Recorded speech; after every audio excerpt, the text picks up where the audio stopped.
Beredar di media sosial video konsumen cekcok dengan operator SPBU di Bandung pada Minggu 19 Maret lalu. Momen konsumen cekcok dengan operator SPBU itu sempat terekam CCTV di lokasi kejadian. Rekaman CCTV konsumen cekcok dengan operator SPBU itu diunggah kembali oleh pemilik akun Instagram @terang_media. Pada unggahan itu menunjukkan suasana di salah satu SPBU di mana seorang operator tengah melayani konsumen untuk pengisian bensin. Saat itu, sang operator diketahui tak sengaja menumpahkan setetes dari 2 liter bensin yang diisi oleh wanita itu. Sadar akan kesalahannya membuat sang operator langsung meminta maaf.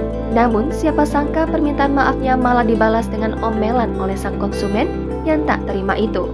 Tak ingin ada keributan membuat operator tersebut terus melanjutkan pekerjaannya. Namun, wanita itu masih terus mengomelinya.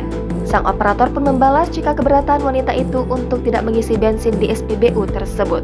Perkataan pria itu sontak membuat sang konsumen naik darah dan melontarkan kata kasar.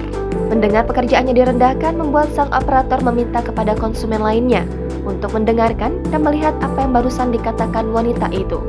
Pria itu diketahui meminta untuk menyelesaikan masalah mereka di luar area kerjanya.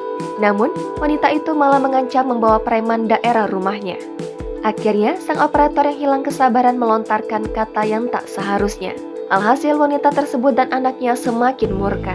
Wanita itu tampak menarik kasar jaket pria itu hingga hampir terhuyung, sedangkan anaknya tampak melemparkan tas ke arahnya.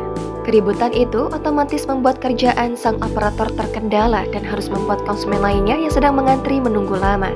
Melihat suasana yang semakin tak karuan membuat sejumlah konsumen dan operator SPBU lainnya yang berada di lokasi pun turun tangan untuk melerai mereka. Sang operator SPBU diketahui berakhir berhenti dari pekerjaannya karena kejadian itu setelah wanita tersebut dan suaminya mengadu ke manajer. Unggahan ini pun menuai beragam komentar dari warganet yang menyoroti kejadian tersebut.